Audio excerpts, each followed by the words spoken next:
This episode is brought to you by Audi. The road is calling. Embrace the thrill of the drive with the all-new, fully electric Audi Q6 e-tron. Featuring effortless power, serious acceleration, and advanced Audi tech. It's not just a new EV. It's a new way to experience driving. The all-new, fully electric Audi Q6 e-tron is here. The next chapter of Audi starts now.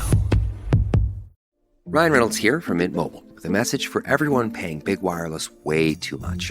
Please, for the love of everything good in this world, stop. With Mint, you can get premium wireless for just $15 a month. Of course, if you enjoy overpaying, no judgments, but that's weird. Okay, one judgment. Anyway, give it a try at mintmobile.com/switch. Upfront payment of $45 for 3-month plan, equivalent to $15 per month required. Intro rate first 3 months only, then full price plan options available. Taxes and fees extra. See full terms at mintmobile.com.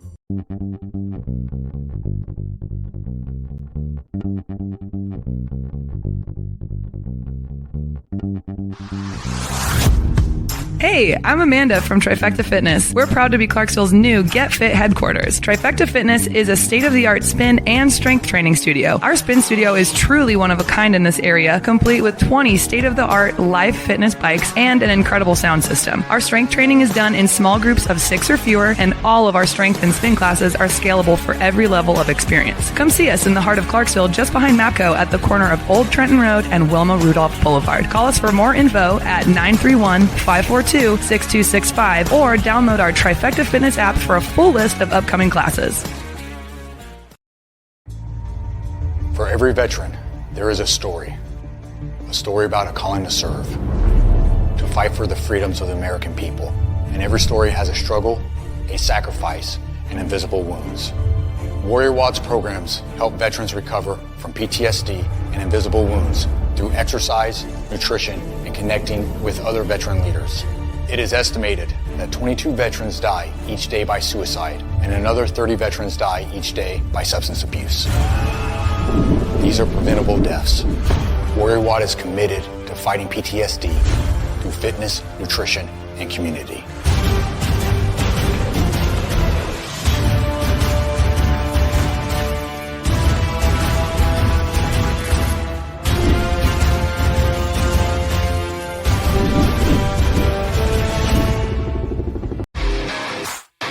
All right. Welcome back. MisFitNation. MisFitNation. The MisFitNation show. We are a show founded by a veteran and hosted by 2 veterans and a military spouse. Our mission is to get people to tell their stories to the world. If you're an author, share your tips with the Misfit Nation.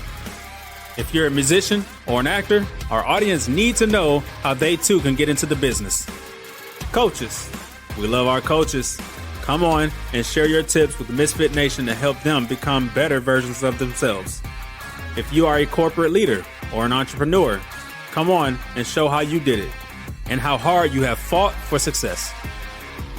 If you are a veteran, first responder, or Gold Star family, we would love to have you come on and share your story with the Misfit Nation. We always have time for you. If you're feeling down, alone, or starting to see the darkness, Stop. Think about those who are around you. You are not alone. You will be missed. If you feel like your problems will be a burden to those in your inner circle or feel embarrassed, dial 988. If you are a veteran, take option 1. We need you to keep pushing forward. Don't make a permanent solution to a temporary problem. If you are a new listener, welcome to the Misfit Nation show. Be sure to subscribe to our show on your favorite podcast app. Also on our YouTube channel at @the_MisFitNation. Subscribe and click the bell to keep you up to date on our latest episodes and all of our news. You can also find us on Heroes Media Group and About Face Radio. Now, let's get to the show!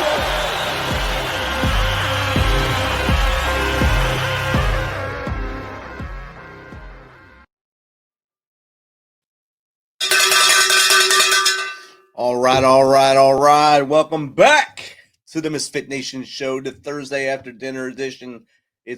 We are live. We're in Clarksville. We're not traveling for some crazy reason this year yet, so it's good to be home and be cold at home for some reason as well. colder than it was in New Jersey and New York for a few days, but I'm sure they're getting it now. Before we get going, there's two end of watches we have to put out today. Sergeant Mark Butler, the Navasota Police Department, Texas, end of watch January 15th, 2025. And Deputy Sheriff Jesus Vargas, the Brazoria County Sheriff's Office, Texas, end of watch Wednesday, January 15th, 2025. Here's a little write-up on what happened with the Deputy Vargas. In Southwest Houston, Deputy Sheriff Jesus Jesse Vargas of the Brazoria County Sheriff's Office was fatally shot while serving a warrant. The suspect, Sean Christopher Davis, was subsequently located by U.S. Marshal K-9 Rocky, who was shot during the confrontation, but is expected to survive. Davis was killed in a shootout with police following the incident. Both the community and law enforcement have expressed deep sorrow for Deputy Vargas' death, while also acknowledging the heroism of K-9 Rocky's bravery in apprehending the subject. K-9 Rocky was shot multiple times in the neck. If you watch the video, you'll see 4 officers carry Rocky to the helicopter to evac him out, and probably the most cops that are ever at that veterinary clinic were there to watch him get in there and get into surgery. As of this morning, he was doing better, and he's expected to make a recovery. Not sure if he'll go back to full duty. So keep both those Brazoria County and Navasota in Texas in your thoughts and prayers. Keep their friends, their families, and let's just try to do the right things. Look each other in the eyes, talk things out before you go to your sidearm and start shooting people. There's better ways to do things. Tonight we have a great guest, brother of the Misfit Nation. He's from the home front sit rep. He's done many things in life. I'm not going to even try to butcher his bio. I'm going to let him tell us about it. So without further ado, let's welcome retired gunnery sergeant from the United States Marine Corps, Sam Deeds. Welcome. Thanks, Rich. How you doing? All right, brother. It's great to have you on here finally. I know I told you I thought I sent you the invite, but like we were just talking, we can't remember 2 minutes ago, but we can remember the 90s like it was yesterday. So that's it. It's awesome to have you here, brother. Tell the Misfit Nation a little bit about your life from as far back as you want to go to how you got to what you're doing now. Yeah, so I'm originally from Howland, Maine, a little small town. Geographically, it's central Maine. Population-wise, it's northern Maine, so it's north of Bangor, Maine. I don't know. I think we were population somewhere around 2,000. Grew up there, raised there until I was 19. Joined the Marine Corps. Graduated high school, and like 4 days later, I shipped off to boot camp. So, wow. Marine Corps Recruit Depot, Parris Island, June, July, August, the hottest part of the year, all that humidity down there in the swamp. But, I'll take that all day, every day over San Diego. We bust our chops for our Hollywood brothers, but, yes. They can take Pendleton and the hiking and all that stuff out there, and they can keep it. I'll take PI. It's not as bad when you get out there and start looking to see what they have to do once they get out of, MC proper. Right. Graduated boot camp, right to the School of Infantry Training Battalion. I think it's 9 weeks back then. And then right to 2nd Battalion, 8th Marines. Served there for a little over 3 years. Went to Okinawa, Japan, Poland, Korea, Port-au-Prince, Haiti for humanitarian support and security. Greece for a NATO exercise, a couple different times out to Mountain Warfare Training Center for cold weather operations, cold weather survival, and then to the desert of 29 Palms for, combined armed exercise. And then wasn't going to re-enlist or extend for the float. And they shipped me to another unit, ended up with 2nd Light Arm Reconnaissance Battalion. And I had so much fun over there that I actually re-enlisted. Being mechanized, vice being on foot, man, what a world of difference. Holy cow. I didn't have to worry about carrying that pack everywhere. Let the vehicle do it.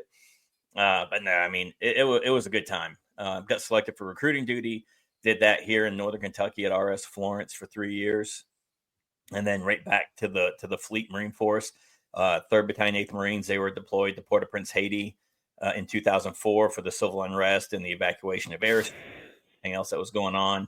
So that was a peacemaking that turned into peacekeeping, that turned into humanitarian, and then came back, and then it was just school after school, right? So convoy operators course, support and stability operations, enhanced marksmanship, whatever other courses were out there that they were doing that time to do our prep for Iraq. As a matter of fact, a year ago yesterday was 20 years that I stepped foot into Iraq.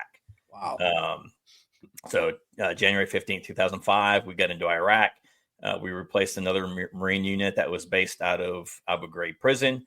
And we had everything west of Abu Ghraib prison to the east wall of Camp Fallujah, and then everything to the north. And I always mix it up, Michigan and Mobile, which route was which, right? So I think it was the southern route that come out of Baghdad over into Fallujah, and then 10 was the north route that came across, I think, or vice versa, whatever. But we had everything north of that southern route. Yeah. So we had everything Michigan to Mobile. Yeah, we had everything north of that southern route. And then, I don't know, February 19th, coming back from Iraqi National Guard base that we would patrol out of, was involved in an IED blast. Nothing too severe for me. I did suffer, a minor shrapnel wound that I had doc patch up, but would be later diagnosed with a grade 2 concussion and, traumatic brain injury from that.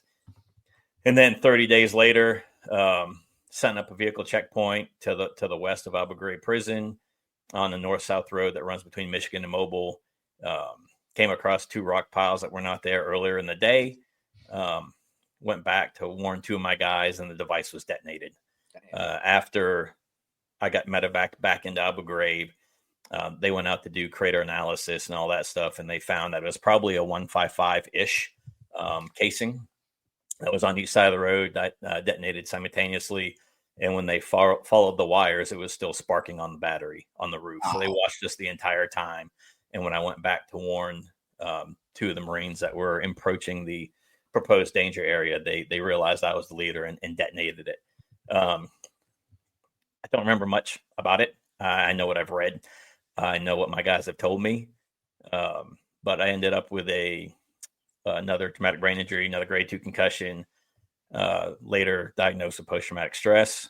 Had a 1/3 open tibia fracture, 2 broken metacarpals in my left hand, shrapnel to my left lower and upper thigh, my left forearm, my right hand, and in my right groin. And then ended up, and that was 67 days in country. And then I got medevaced out. Launch stool.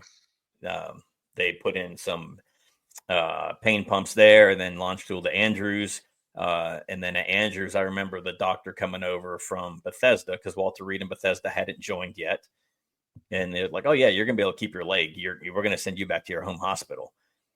And there was never any discussion with me, or at least I don't remember, of the possibility of me losing any part of my leg. Right. But when I got back to Camp Lejeune, there was a major that was going to be my doctor. And I'm like, "You're not a Marine. You're not in the Navy. What are you doing here?" And apparently I was the first traumatic orthopedic Marine person injury that got rotated back to Lejeune. And they brought up a doctor from Fort Bragg or Benning, Fort Benning, for jump school, that had dealt with some of these open tibia fractures and stuff like that for mishaps on jumps. And that was my doctor for, I don't know, my first surgery and some subsequent surgeries after that. Stayed with 3rd Battalion, 8th Marines. I think December is when I rotated to 6th Marine Regiment to become the assistant operations chief, and then ended up being the ops chief for the regiment as a staff sergeant, which is pretty unheard of. I mean, usually that's a E9 master gunny billet, but they just stood up a division training center, and the master gunny that I worked with and worked for was the senior master gunny on base, and he got pulled to that. So it was about a month before they got another master gunny. So I held that position for a month, controlled all of 6th Marine Regiment, make sure their schools were good. And then 1-9 hadn't stood up yet, but we deployed 1-9 in anti-terrorism battalion's spot. And they weren't even a battalion yet. They had a company and a half stood up, maybe 2 companies stood up, and we deployed them because there was only 2 companies with AT battalion, and they were just doing this the entire time. So to give them a break from the op tempo, we deployed 1-9 Alpha Company in their spot for one rotation to let those guys and girls, have a break at home. Catch a breath. Yeah. Yeah. And then I was told, you can no longer perform the duties of a Marine infantryman. Wow. I was like, man, what am I going to do? So they gave me the opportunity to retire right then medically, or do a lateral move. So I moved over to the V-22, ended up with VMMT 204, which is the training squadron. I was there for 5 years. And then after my 30-something surgery, the Navy Marine Corps found it fit that I couldn't even perform the duties of a basically trained Marine. So I got medically retired, attained to the rank of Gunnery Sergeant by my 12-year mark, and retired at, 14 and change. So yeah, it was a long, crazy career, if you will. If I would have been able to stay in, I'd be hitting 28 this year. Yeah. If I'd have been able to stay in. And I just got back from Camp Lejeune. I went last week. My son and I took a trip. His godfather is the maintenance chief of all of 2nd Marine Aircraft Wing.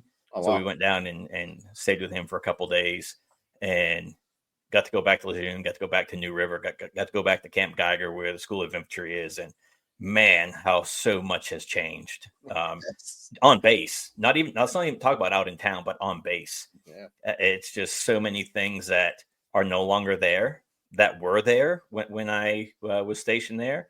And then so many things that were not there that are there now. The main gate's no longer the main gate. It got shifted over to another side of the base. And yeah, it's just so crazy. But, it's all for the good. You have to go with what, op tempo is, and the downsizing and the upsizing and everything else. I mean, hell, 2 of the units that I belong to don't even exist anymore. Yeah. Because of the downsize. Yeah. But no, it was good and my son was born in North Carolina too. So it was good for him to go back. He hadn't been there since he was 3. Wow. So it was good for him to go back there and then just see all the stuff. We took him to our old house where he lived when he was born, and hung out there, and then just, hung out with my buddy Josh, and had to listen to him because, Ohio State made the national championship or was in the playoffs and Michigan wasn't. So I had to hear about all that mess. I'm like, yeah, but Michigan still beat Ohio State this year. So that's all that really matters, right? At the end of the day, if you can't beat Michigan, what's the point?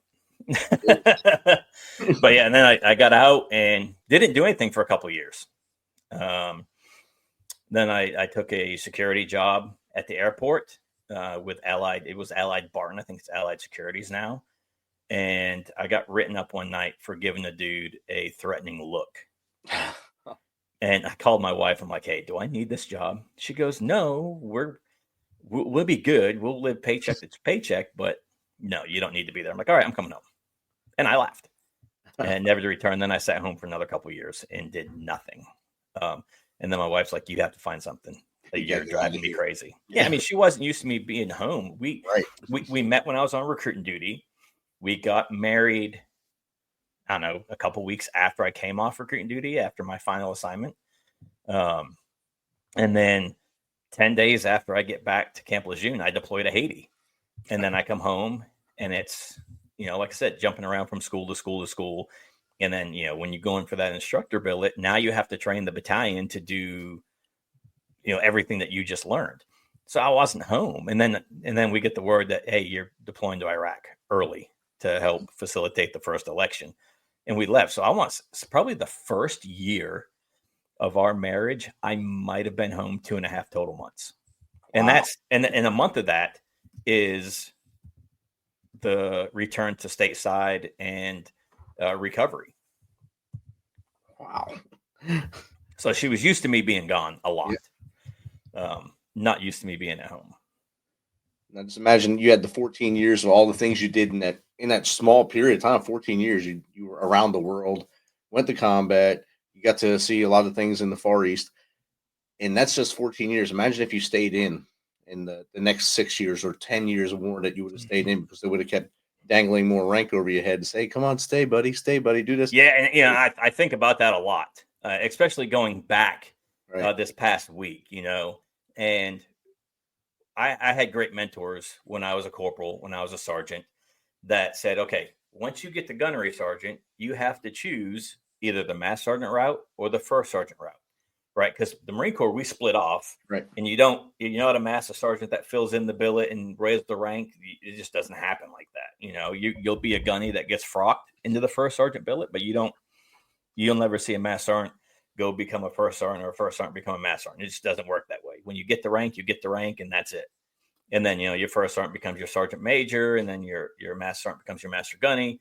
And for the Marine Corps, all of our sergeant majors are command sergeant majors. They all hold the command. There's no, like, our battalion has one sergeant major. That's it. The regiment has one sergeant major with, the three other battalion sergeant majors, but there's no command sergeant major. It's just weird. I mean, listen to my Army brother and talk about it, and I'm like, what are you talking about? This is just so, it's foreign, right? Because it's not the way you were raised. Different language. I knew I wanted to go the sergeant major route, and the gunnies that I had helped me cater my career to go that way, if that makes any sense. So I'm like, man, I'd be a sergeant major. I'd be coming up on 30 years. Where would I be, right? Would I be at in the staff billets? Where would I be at headquarters? And it's just trying to figure that out. And then looking at today's Marines, and I'm like, man, I might have been force retired because these kids have no common sense. They're Right. book smart, but there's no common sense. They're this. Yep. They don't know how to they don't know how to truly stay on task. But if you give them a task, they'll accomplish it, but they won't do the follow-on for that task. They have to come back and ask, and then get, man. Like when you came up, you went above and beyond what that task was, no matter what. Yeah. Let's make this vehicle run perfect. Okay, I'm going to make it run perfect, but I'm also going to detail everything inside it. Now, Right. We'll just get that thing running and hope it gets us to point B. Right. That's all we need to do today.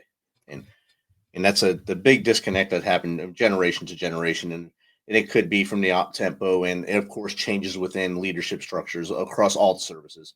And you will see this as it goes forward. And hopefully it starts to flip the other way. Every time it goes far right, it comes back to the middle, or far left, it comes back to the middle. Yeah. And it kind of rights the ship itself. So hopefully it starts to do that again soon.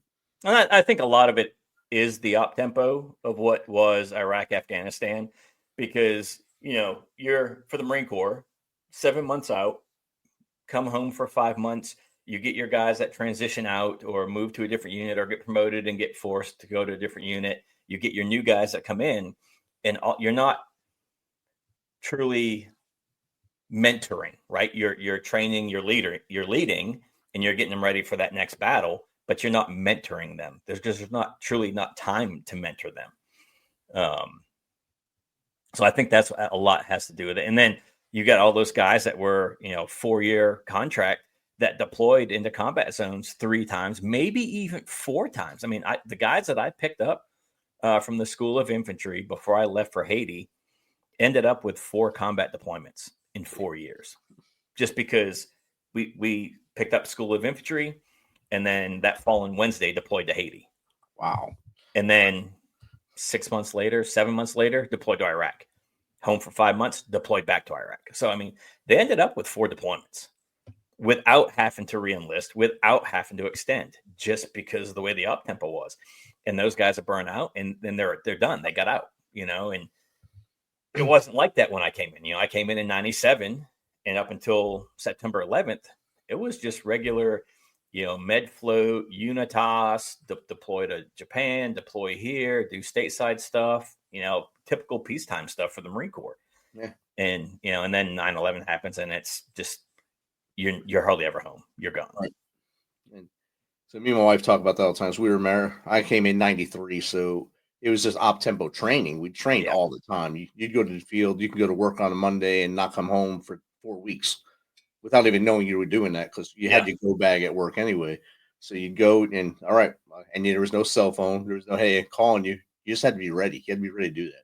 And then 9/11 happened. We have to do this.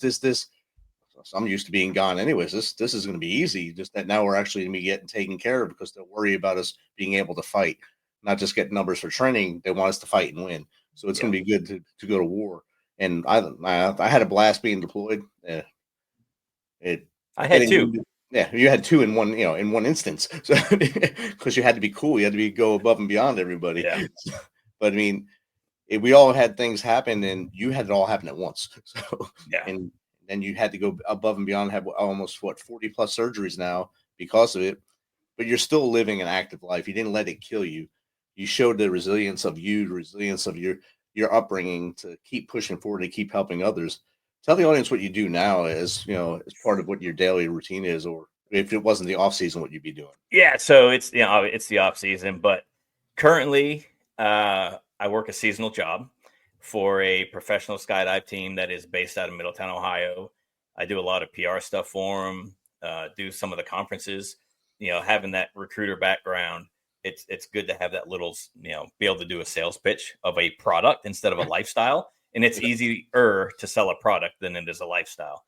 But I also serve as the ground safety specialist. So as a ground safety specialist, I got to make sure that the landing area is clear for the guys and girls that are coming in. I talk to the pilot to give him their countdown to get out of the aircraft, because that just doesn't magically happen either. And then I also give, the wind conditions. Right. And what's cool with us is we have a system where even when the jumpers are out of the plane, I can still talk to them. They just can't answer me back. So if the wind conditions change or anything changes, I can get on, the walkie and be like, hey, wind shift 90 degrees, choose your own landing pattern, or do this. Or if it's turbulent, I can tell them it's turbulent, and they can make those adjustments higher up instead of waiting till they get to the ground when they can truly see it. But yeah, we travel all over the world, jumping huge American flags into NASCAR, IndyCar, college football, balloon events, air shows. I mean, we've done birthday parties, we've done divorce parties. What? They had one of our guys dress up in a 3-piece tuxedo with this. I think it was a bottle of whiskey or a bottle of tequila. I don't know. It's expensive, whatever. But we made a little carrier thing for it, and he jumped it in and delivered it to this dude for his birthday. What? If you want to pay us to do it, we'll do it. But I mean, people got too much damn money, if you ask me. I was about to say, that's a FU money right there. Yeah, that's what that is. Yeah, that's insanity. But I also do a lot of work with nonprofits. Through the skydive team, we have our own nonprofit that, and this is how I found out about the skydive team in general is, I went out and did a jump with a Gold Star dad. Matter of fact, it's a guy that I served with his son. I picked his son up from the School of Infantry and deployed to Haiti with him. And he was killed a month and a half after I was injured. Oh, wow. But he invited me out because they wanted to do a PR event for this balloon show up in Middletown. And I arrived, and it's myself and Mr. Krasinski. Well, then there's a Gold Star mom there as well. And it happens to be the mom of a kid that I put in the Marine Corps. Oh, man. And served with. So I was able to do a tandem skydive alongside of her. And, she loves me unconditionally. He's buried right here in Northern Kentucky. I go there on his birthday, his anniversary. Man, anytime I'm around the cemetery, I swing through and, either clean off the headstone or clean the grass away or whatever. And then I think the following year, the skydive team did their Warrior Weekend to Remember in Middletown. And there were 27 Purple Heart recipients and then the one Gold Star dad. And we did everything from a Reds baseball game to flying in a Mitchell B-25 to a biplane to a Huey that saw action during Vietnam with Vietnam era pilots, gun shoots. Obviously, they did some skydiving. And it was great. And then a week later, maybe 2, they were jumping into a charity softball event here close to the house. And we went. I was there with a friend of mine. And one of the guys got too close to one of the other guys coming in, and he lost all the air on his canopy and dropped about 25 feet. Ended up breaking his back. And rightfully so, the jumpers are concerned about that jumper, and the ground crew is concerned about the jumper. So they're over there attending to him. And I can hear the staff of the game being like, hey, we need to get this field cleared, because once they're gone, we got to start this thing. So I jumped over the wall at the ballpark, and I just started cleaning up their gear, daisy chaining the rigs, throwing them in bags, the flags, everything, just getting it where it needed to be, and then taking it out to the truck. And about a week later, I got a call from the founder of the team saying, "Hey, you need to put in your application." I'm like, "Dude, this is not for me. Nothing I want to do. Sorry, not having it." I think I did maybe 8 or 10 events with the team that year as an honorary team member. For everything from University of Cincinnati football games to NASCAR Kentucky Speedway to the Marine Corps Marathon, and then come time for the Military Bowl out in Annapolis, and I walk in the team room and the owner grabs one of their hats and throws it at me. He goes, "Put that on. You're on the team. We'll figure out this application thing later." And now I'm rolling into my 11th season, and I still don't think I put in an application. But my first probably 8 years on the team, I did 100 plus events a year. Wow. Probably the first 6 years, because COVID happened. And then COVID happens and we shut down completely, just like everybody else did. But the team still jumped locally for some of the hospitals. And we had a Purple Heart recipient, Air Force, who does some 3D printing. And our boss bought the filament and he started printing the bows for the shields and stuff. Right. And we would jump in some of the bows, but then deliver a box of the bows to the hospital because they couldn't get the stuff. So, we have a guy that's 3D printing this stuff and we're jumping into the hospital parking lots. And then 2021 happens. We start picking back up again. And I think I'm somewhere around 50 to 60 shows a year now, but we've, changed our marketing. We've changed everything. We've changed our price range because everything, every price, cost of living's gone up, price of fuel's gone up, transportation's gone up. So we have to adjust. But yeah, so we did that Warrior Weekend as well. And then they've done it every year since. And I think that was probably 8 straight years. I was at every event, whether it was a PR thing, a fundraiser thing, or just to be around some like-minded people and Gold Star families. And then they started including families of fallen first responders. And then compassion fatigue and mental fatigue hit. And I'm like, I need a break. Yep.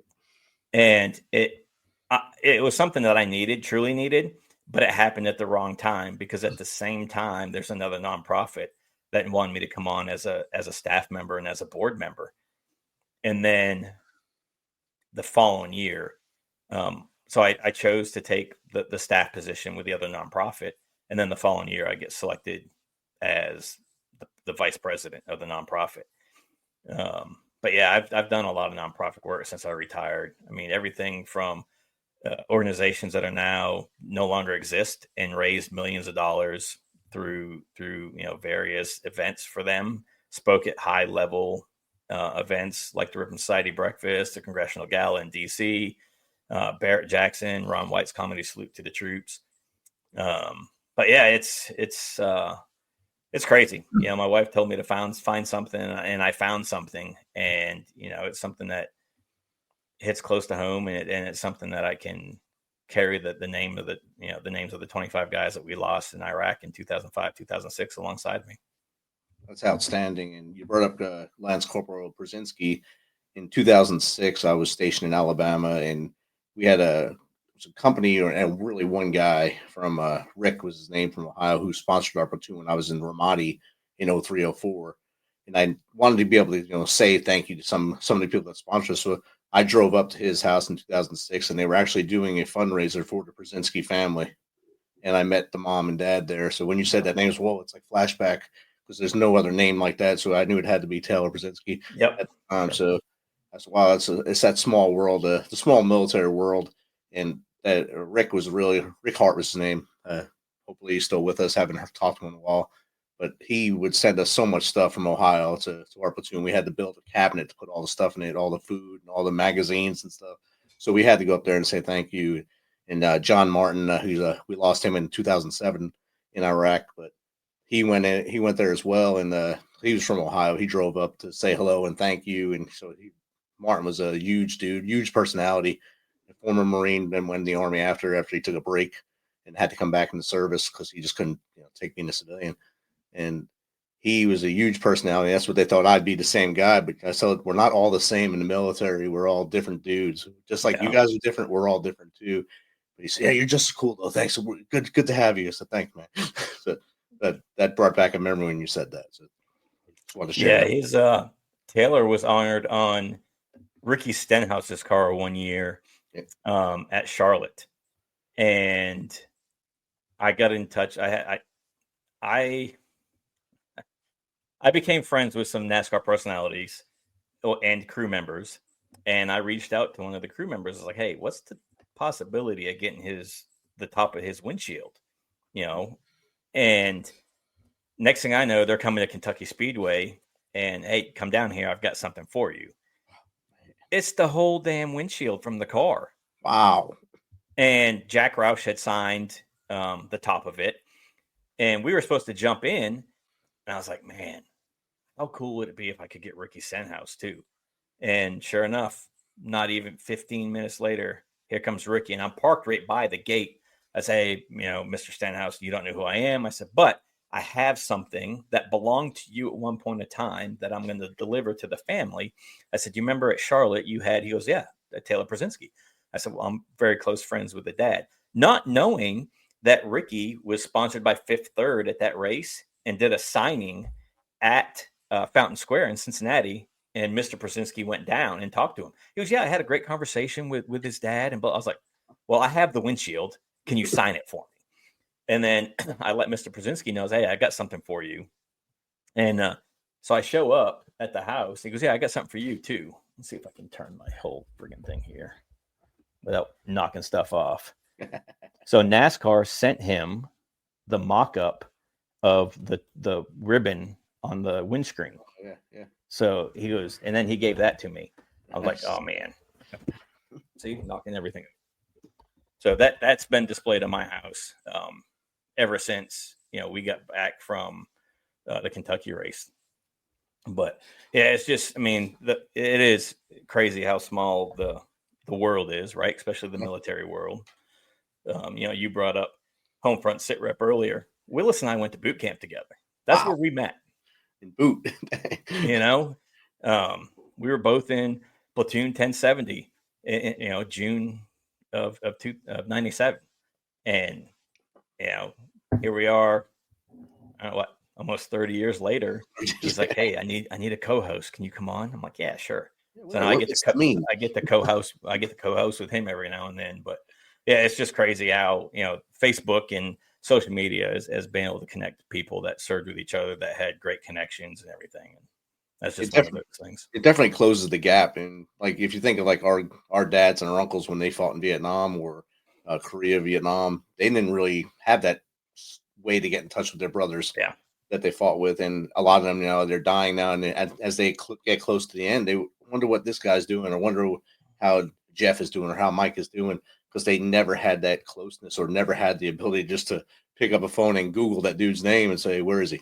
Yeah. Well, and the crazy thing is a lot of those guys name their sons after them, right? So their granddaughter or their daughter may be, oh, let's look up Rich LaMonica. Oh, yeah. Well, there's a junior. And then they can get in touch with you to find, to see if, the dad or if you're related or whatever. And that's happened a bunch too to me. Hey, are you the same? I'm like, who is this? Who just no phone? But yeah. There was an incident that happened September 11th, 2008 in North Carolina. And I think it was last year. I get this message on Facebook. Hey, are you the same Sam Deeds? Blah, blah, blah. I'm like, yeah, that's me. And he goes, well, I'm so-and-so. I was like, oh, shoot. Yes, sir. I know who you are. And on my way back, so he has a company in North Carolina, and they're based in Raleigh. And on the way back, I swung in to see him. And, I was like, this is what I remember. And then, his story and bouncing it off. And then there just happened to be one of his coworkers is a guy that was there the day that the incident happened. He goes, hey, this is what I remember. So, the three of us coming up with the scenario that we remember the most, And then I ended up receiving the Navy Marine Corps medal for the incident. But I came home and started going through boxes, and I found like eyewitness statements. I found recorded transcripts of conversations, and I was like, "Hey, I don't know if this will help you any, but here you go." And I sent it all to him. Wow. But reconnecting with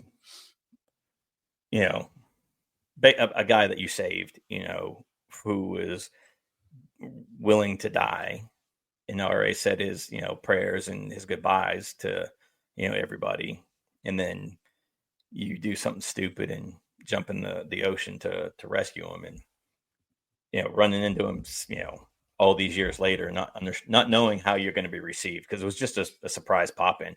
And all I wanted to do is give him one of my challenge coins. I was like, I got something for you. I was like, no, this isn't me trying to be brash, but he himself saved 2 people that day. And, and I wanted to let him know, you're a hero as well. I mean, just because the Marine Corps recognized me, there's nothing for a civilian. Right. Maybe a picture of paper. That's it. Yeah. Yeah. And someone actually asked about your coin rack, asked what it was behind you. I told him it was a coin rack. If you want to explain where most of those come from, or oh man, you came up with that design. I mean, it's an awesome design.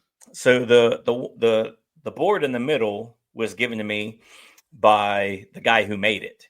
He is a retired Army Master Sergeant who then became a police officer, was a narcotics police officer, and ended up getting shot twice, point blank, in his face. And his therapy has turned into woodworking.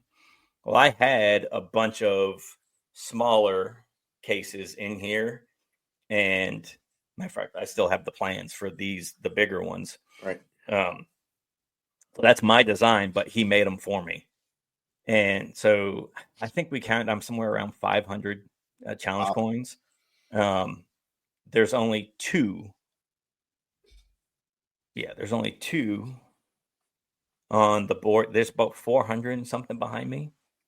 But in my total collection, there's only 2 I've ever bought. And both of them have been my personal challenge coins. I did a challenge coin a number of years ago when I was speaking. They're like, "Do you have a business card? Do you have a business card?" I was like, "Nah, I'm not making business cards." So I decided to design a challenge coin instead and give that out, to military members or police or wherever I was speaking as a token of thanks. And then I redesigned it, and I don't even see them on my board. But here's my redesign. All right. And then on the back is the Navy Marine Corps medal, the Eagle of an Anchor, the Purple Heart, Semper Fidelis with the blue service star, the silver service star, and the gold service star. And then the official race logo of the 2013 Brickyard 400. And it was the Samuel Deeds 400. I got it named in my honor. But I wanted all my coins in one space. Right. And I thought I designed it big enough. So it's 34 inches wide by 54 inches tall. The top 2 rows and the bottom row are 4 1/4, and then every other row is 3 1/4. And I still have another 100 coins in the other. Now, most of those, did you get them after service or a lot during service? I would say probably 90% is post service. I also have helped design coins as well for organizations. So this row, and up to the horse, those 3 are my design. And then that row and that row are my design. And you'll see like some of them look the same. Right. And so that's for the Mogadishu Mile, Kentucky. On the back of that each one has a different sponsor on it. So the 4 years that we've done the Mogadishu Mile, I've gone out and gotten sponsorship. So we haven't had to purchase our gifts that we're giving away. And that's one of the gifts we give. And then like the Eagle here, and then there's another one over here. That's for the Eagles Lodge up in Middletown, Ohio. And they have a silver one and a gold one. And the silver one, you can purchase at the Eagles Club if you're at the bar as a member or whatever. and then they give the gold one to, people that are going above and beyond, or board members that are served their term and are leaving. But they found it fit that, me designing the coin, they wanted me to have one of each. But yeah, everything behind me has been given to me. I can tell you pretty much who gave me every single one. There's a couple up there that I won't point them out, but there's that have a pretty unique and special meaning behind them. And I won't even talk about it on screen. If somebody says, "Hey, what's that one?" I'm like, "Yeah, I can't talk about it." Just because of where it came from. It's not, right. Government, military contracts or whatever. But yeah, it's I got, I don't know, three or four rows of police officers, fallen police officers stuff from the DEA all the way to local police here. But yeah, most everything is post-military, but everything on this rack here are all the units that I served with, or ships I was on, or units I was attached to. And what's crazy is when he designed this, I'm like, I'm gonna put my coins, the ones of units I served with on there. And then there's one missing, and I'm like, well, dang, what am I gonna put there? And then realize that I was actually attached or stationed in 24 different units or ships throughout my time in the Marine Corps, and I'm missing one right there. So weapons training battalion at Camp Lejeune is the only one I'm missing. I refuse to purchase a coin. If I purchased a coin everywhere I went, I'd probably have, I don't know, 1,000 plus coins, or saw one that I thought was cool. But yeah, like this one here is from Hawaii. Actually, those two are from Hawaii. This one's stupid. This is the dumbest coin I've ever seen. It is a 1/2 inch thick. Jesus, yeah. It's a friggin' truck bumper. But a buddy of mine was out in Hawaii, and I asked him, I asked him to go to Schofield Barracks to get a coin for one of our friends, because that's where he was stationed when he was in the Army. And he gets out there and he runs into this guy. He goes, "Hey, do you guys happen to have any challenge coins for your unit?" And the guy's like, "Yeah, sure." So he brings him back this thing. He goes, "Hey, I'll buy 2 more from you." So he shows me this. I'm like, "How are you getting 3 truck bumpers back through security in Hawaii to come back?" Yeah, it's freaking crazy. It's heavy too. I mean, it's massive. But then I've got three from different embassies that were given me by a friend of mine that travels a lot, and then this whole, pretty much that whole row right there is my son's godfather. Every unit that he's been stationed with, he sends me one. And so I mean, there's just so many.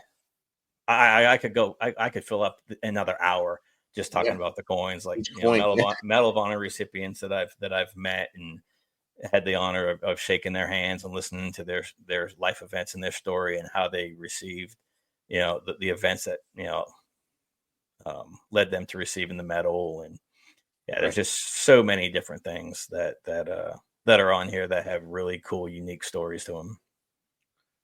Yeah, so you said you had 24 different locations or ships or training in only 14 years. We go back to what I said earlier. Imagine if you stayed. Yeah. So, and what's crazy about that is bigger than that. Yeah. So my last 5 years was non-deployable because of my injuries. Right. So that takes me back to 9 years. 3 years on recruiting duty, non-deployable. Yeah. So now I'm down to 6. And then you take away all the holiday time and, leave and everything else. I'm probably somewhere around 3.5, 4 years of true time of being able to deploy. Yeah. And it's just stupid. I mean, right place, right time, wrong place, wrong time, however you want to look at it. And back then it wasn't like you were somewhere for 2 or 3 years and you had to move. They didn't move you unless you re-enlisted. Right. But I mean, like 2 or 3 of them are Japan, like one from Camp Schwab, one from the Northern Training Area for jungle warfare training, and then Korea, a couple from Korea, a couple different bases. That's outstanding. I think the best coin I ever got was in 2004 in Ramadi. We were with 2-4 Marines working with them, clearing out Ramadi basically and everything east towards Fallujah. And the Anglico commander, President me and Sergeant Martin, Jonathan, that I talked to you about earlier, gave us both an Anglico coin. And so we don't usually give these out. We don't give out a lot of coins to the Marines like you guys do. But since you guys have been helping my guys, I want you to know that we appreciate you and gave to you. And that's front and center on my coin. That's awesome right there. So this one right here is probably one of the, I can't say, I mean, they all, like I said, they're all special. And I mean, I've received a number of these Medal of Honor coins are from Woody Williams, before he passed. I got to know Woody for 10 or 12 years and spent some time with him. But the most current past commandant, General Berger, that's his coin right there. He was my battalion commander when I rotated off of recruiting duty back to the Fleet Marine Force, and in 3-8, he was a colonel. And they deployed him. He opted to stay with the unit through that Haiti deployment instead of bringing in a newer lieutenant colonel. Wow. But it ended up as the commandant of the Marine Corps, and I ran into him at the evening parade. He goes, "What are you doing here? Who are you here with? How do you know them? What are you doing now?" And it's like he looked at me and goes, "I know who you are. What's your name?" And I told him. He goes, "Are you serious?" He got all excited, and his wife, it's like, "Oh, I remember when you got injured." But I was like, "What the heck is happening?" But yeah, it's just, oh, shit. Yeah. But I mean, the most, like Sergeant Major Black and Sergeant Major Ruiz, that's their coins. Sergeant Major Battaglio, when he was the senior enlisted advisor to the Joint Chief. I mean, Sergeant Major Daly, was the Sergeant Major of the Army at one point in time. I mean, there's just so many different cool moments and stories of people I run into. And, a lot of it was at speaking engagement. Some of it's been with the team. Some of it's been within travels. Like, my guys know I won't buy a coin.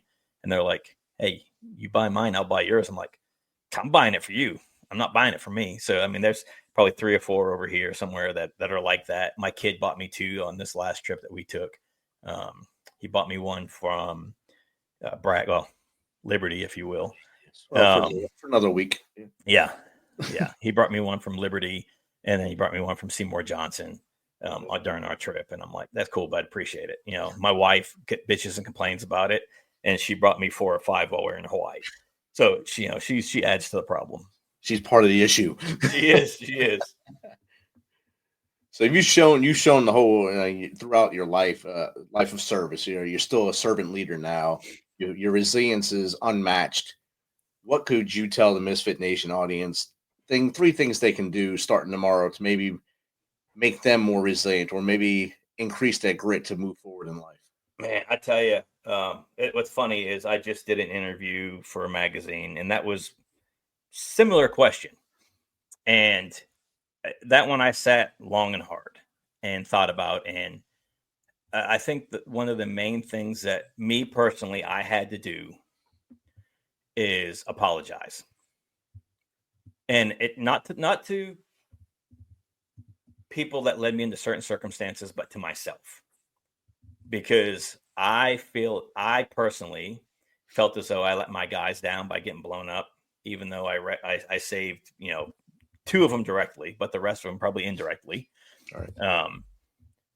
And then I had to sit there and realize that I didn't put the IED in the ground. I didn't personally trigger it. It was command detonated, but even if I had, I still didn't put it there. And, doing what you do as a infantry unit leader, I had to come to that realization. But yeah, apologize to myself, and, realizing that I wasn't alone. I think that in itself is the biggest thing. There's guys and girls out there that have been through similar situations, if not the same situations that you've been involved in, whether it's combat trauma, whether it's training trauma, whether it's military sexual trauma, no matter what it is, there's somebody out there that has experienced what you're going through. Right. And realizing that you're not alone, that there is a light on the other side of this, that the dark days, when they're dark, they're heavy. And, sometimes the demons come creeping in and that demon wants to win. But, you made it through whatever, even if you're a police officer, right? You made it through whatever training you went through to get to be called a trooper, a county sheriff, an officer, a sergeant, a detective, whatever. Same thing with the military. You went through whatever training you did to be called a soldier, sailor, airman, Coast Guardsman, Marine. What do they call them? The Space Force cadets, space cadets. I think they're cadets, yeah. If you can get through that, that is some of the toughest training in the world, period, because not everybody can do it. And everybody that went through any course of training understands that people got dropped. People got sent home. People didn't get to live what they thought their dream was going to be, and they had to change their dream. You lived your dream, whether it was for 4 years, 4 days, 14 years and change, 24 years, 40 years, you lived it. You got through all that. You can get through your dark days now. Yeah.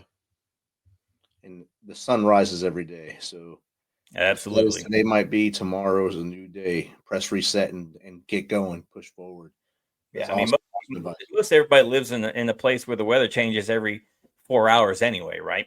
So, you go to Florida during the summer, it's going to rain for an hour, period. At least sometime throughout the day. Yeah. There's sun on the front side of it. There's sun. Hell, it might even be sunny while it's raining. Yes. There's good weather on the backside of that.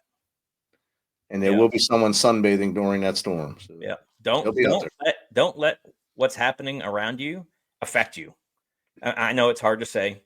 Yeah. Hard to hear. I'm probably one of the biggest people that road rage. Not to the point that I'm running people off the road, but I'm in my car shaking and yelling and everything else. Right? I'm not even blowing the horn, but just I can't stand idiots. Yeah. That's my crutch. Is I can't stand idiots, and most people out there are doing this. Oh, yeah. And I actually seen someone reading a book while driving the other day. Reading a book, smoking and driving. Yeah. But yeah, don't let the dark days win. Yeah, right. I mean you've made it through some tough times. If you saw combat and you're at home, you made it. You've seen the gates of hell, my friend. Yeah.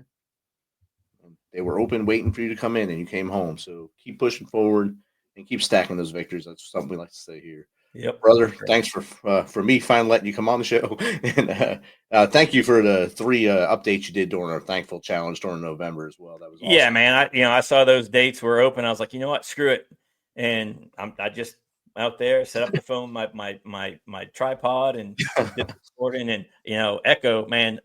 I did that with Echo probably 5 times, and I'm like, you know what? Every time I'd say, hey, it's Sam with Echo, there it is to the face. I'm like, yeah, this dog.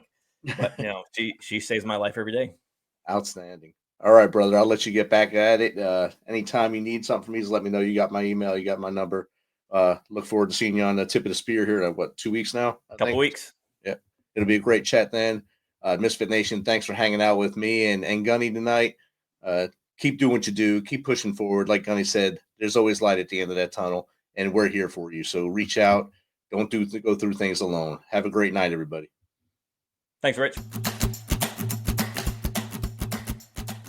This message is from the U.S. Department of Veterans Affairs. Did you serve in the military? If so, you can obtain a free lifetime pass to more than 2,000 federal recreation sites. These sites are located across more than 400 million acres of public lands, including national parks, wildlife refuges, and forests. The lands host activities to fit any lifestyle: hiking, biking, fishing, camping, and much more. Gold Star families are also eligible for these free lifetime passes. Plus, they cover entrance fees for a driver and all passengers in a car, or up to 3 additional adults at sites that charge per person. Obtaining one is easy. Just go to the National Park Service website, nps.gov, or the National Park Service app.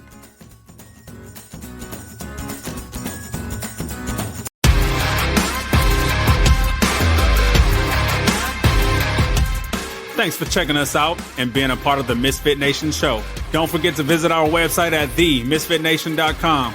That's themisfitnation.com. Check out all our past episodes and get some of the great Misfit Nation gear for you and your family. As always, be humble, stay hungry, and keep hustling because we are Misfit Nation. Misfit Nation.